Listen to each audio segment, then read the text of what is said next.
Hello everyone! Tonight we embark on a chilling mystery that has baffled historians, researchers, and curious minds for decades. It is a story whispered in hushed tones, told by those who claim to know fragments of the truth, and questioned by skeptics who say it is nothing but myth. But what if the legend is more real than we dare believe? What if there truly was a village that disappeared overnight without leaving behind a single trace of its existence? No footprints, no belongings, no remains, only empty homes and silence. This is the haunting mystery of the vanishing village. Imagine walking through a path in the woods that you have taken many times before, perhaps as a traveler, a merchant, or just someone from a nearby town. One day you arrive at the small settlement that you know has always been there. You expect to see smoke rising from chimneys, children running about, farmers tending to their animals, and women drawing water from the well. Yet instead, all you find are abandoned houses, doors swinging loosely in the wind, meals left half prepared on tables, and not a single soul in sight. Not even a dog barking, not even a bird fluttering in panic. Just stillness. Such tales are not as uncommon as one might think. Across the world, in scattered corners of history, there have been reports of communities vanishing suddenly, leaving behind eerie clues and unanswered questions.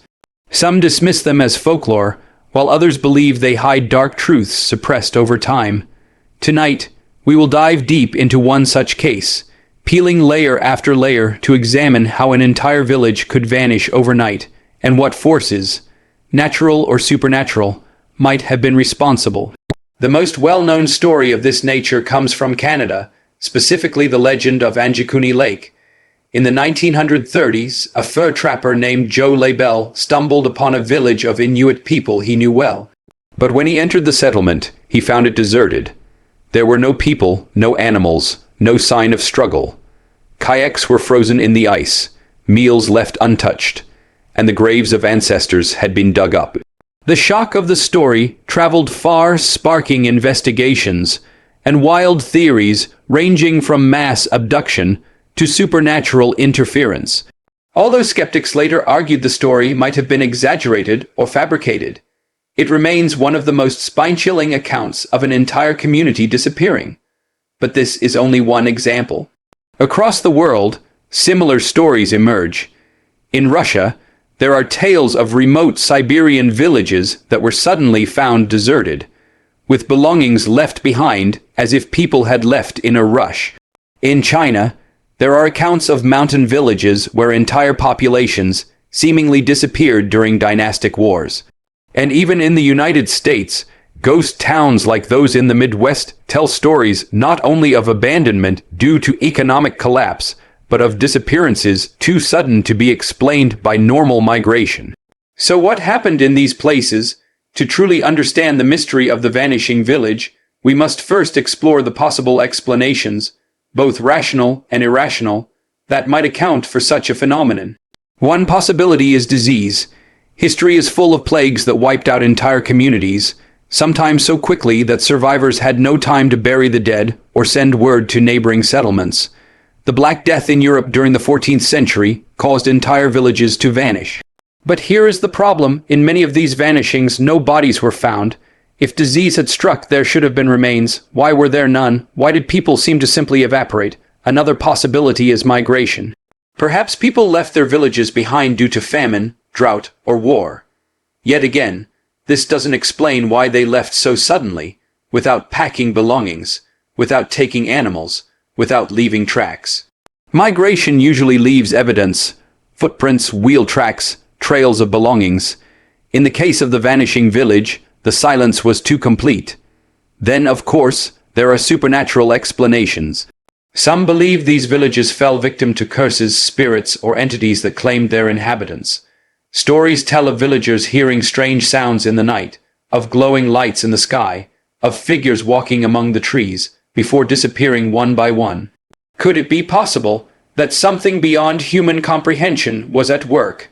And then, we cannot ignore modern theories of alien abductions. The 20th century brought with it not only UFO sightings, but also strange cases of entire communities reporting encounters with mysterious lights before large groups of people went missing.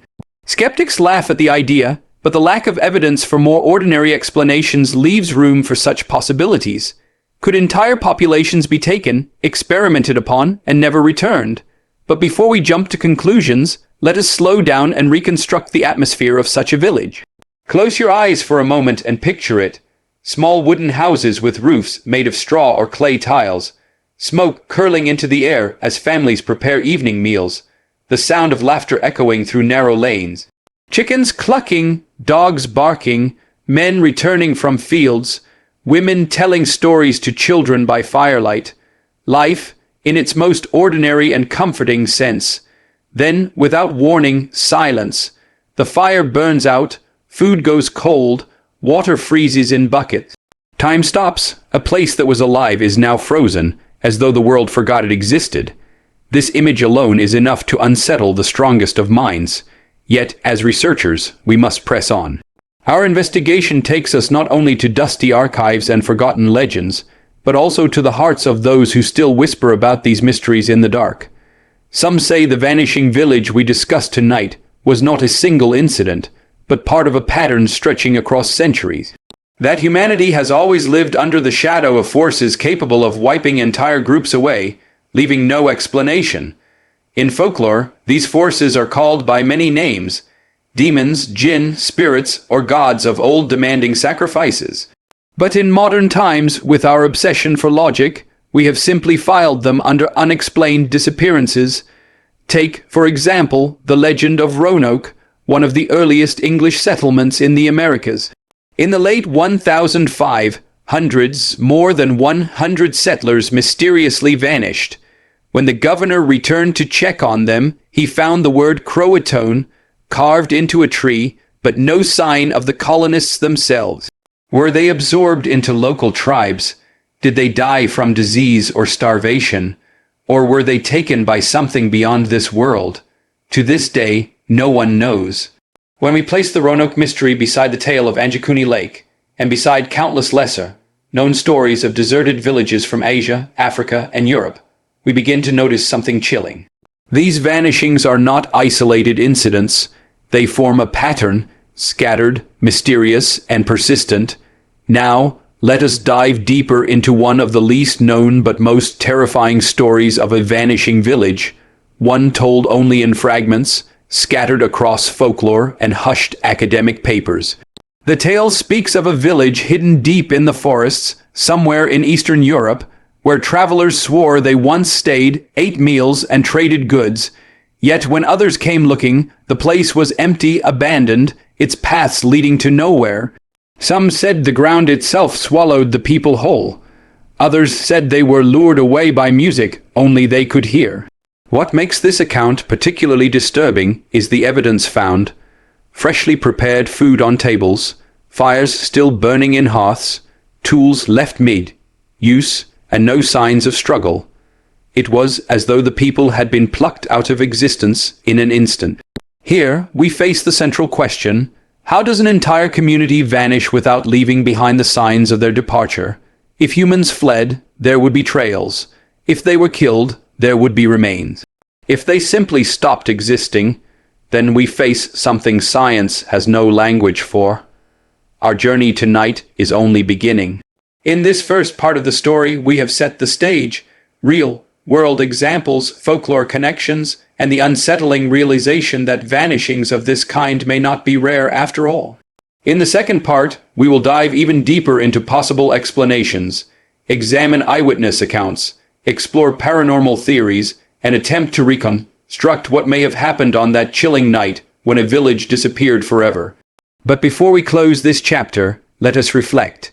History is not only made up of what was written down, but also of what was erased, silenced, or swallowed by the unknown.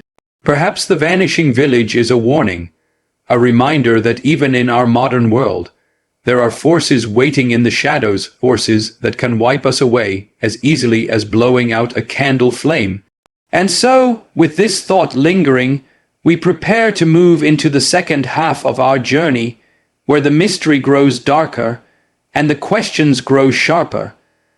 The mystery of the vanishing village deepens as we move further into the shadows of forgotten history. In Part 1, we examined stories of Roanoke, Anjikuni Lake, Siberian settlements, and fragments of folklore from across the world.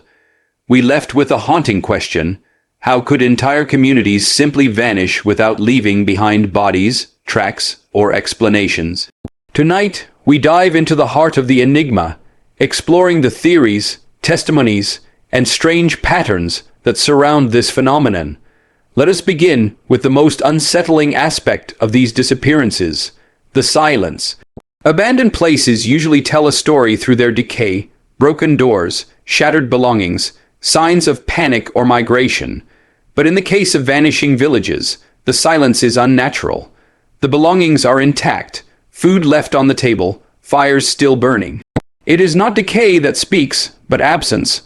This silence has been described by those who visited such sites as suffocating, as though the air itself remembered what had happened, but refused to share the truth. Researchers who studied the Anjikuni Lake case in Canada reported that even the animals were gone. Sled dogs were found starved to death, tied in place, as if no one had returned to free them. In other vanishings, farm animals roamed untended, or simply vanished alongside their human caretakers. The absence of both man and beast suggests something beyond ordinary human choice. And then there are the strange signs left behind. In the case of Roanoke, the word Croatoan, carved into a tree, remains one of the most infamous clues in history. It is a breadcrumb leading nowhere, an answer that only raises more questions. Similarly, in some lesser-known European accounts, strange symbols were said to be carved on doorways or written in ashes. Were these warnings, messages left by desperate villagers, or marks of whatever force claimed them? One chilling account comes from South America, where missionaries reported finding an abandoned village in the Amazon in the 18th century. The huts were intact, possessions untouched, but the people were gone. What disturbed them most, however, were the circles burned into the earth, as if fires had erupted from below. They described the ground as cracked and blackened, but no sign of natural fire could be found nearby. Was it volcanic activity, a natural disaster, or something more sinister? When we explore theories, we must consider the possibility of natural phenomena. Could sudden environmental events cause instant disappearance? One suggestion is sinkholes. Entire patches of land can collapse without warning, swallowing villages whole. Yet in many reported cases, the structures remain intact, so this explanation falls short. Another suggestion is toxic gases, carbon monoxide or volcanic fumes, that could render people unconscious and cause death. But again, the lack of bodies remains the central contradiction. What about mass abduction, whether by human or otherworldly forces? Some theorists believe military experiments in remote areas may have caused sudden evacuations, perhaps even fatal accidents that were covered up. Others take it further, pointing to UFO sightings near abandoned villages. Bright lights in the sky, strange sounds, and missing populations. Such patterns appear too frequently to ignore. Witnesses in Siberia, Canada, and even rural China have spoken of glowing orbs seen shortly before settlements were found deserted. Skeptics may laugh, but history has shown that the strangest explanations sometimes hold kernels of truth. The paranormal community, however, offers another theory. They speak of entities, spirits, jinn, or shadow beings, that can take entire groups at once. Folklore from the Middle East tells of villages cursed by jinn, disappearing overnight, their names erased from maps. In Celtic tales, whole communities were lured into the fairy realm by enchanting music, never to return. The similarities between these cultural legends, though separated by continents, are unsettling. Could they be describing the same force in different languages? Now let us turn to the testimonies of those who claim to have been their air survivors, lone travelers, or those who stumbled upon abandoned villages shortly after their vanishings. One traveler in the 19th century wrote in his journal about a village he had stayed in only weeks prior. When he returned, it was deserted, yet the bread he had eaten before was still being baked in the oven. He described the chilling feeling of being watched, though no eyes could be seen. Another account from Asia tells of a lone girl found wandering near the ruins of her village, unable to speak of what had happened. She lived out her life in silence, refusing to explain where her family had gone. Even modern times have not escaped such mysteries. In the late 20th century, reports from rural parts of Russia and Mongolia described entire yurts abandoned, meals untouched, and people gone without explanation. Locals warned outsiders not to speak of it, saying the land had claimed them. The warnings implied that whatever took the villagers might return for anyone who spoke too loudly of the truth. So what are we left with? On one side, rational explanations, disease, migration, disasters. On the other, the supernatural, spirits, curses, abductions. Neither fits perfectly. Each leaves gaping holes that cannot be filled. The truth, it seems, dances between worlds, half in shadow, half in light. But perhaps the true horror lies not in finding the answer, but in realizing there may never be one. For the Vanishing Village represents more than just a story. It is a reminder of human fragility, of how quickly life can be erased. It is the fear of erasure, of being forgotten, of one's existence wiped clean from the records of time. And in this fear, the legend gains its power. Picture yourself walking into such a village. The homes are there, the doors unlocked. A pot of soup sits on the fire, still warm. Clothes are drying on a line. A child's toy lies in the dirt, as if just dropped. And yet there is no one. Not a cry, not a laugh, not even a whisper of movement. The silence is louder than any scream. You call out, but your voice echoes back empty. You realize you are standing in a place that is both alive and dead, frozen in the moment its people vanished. Would you stay another second, or would you run?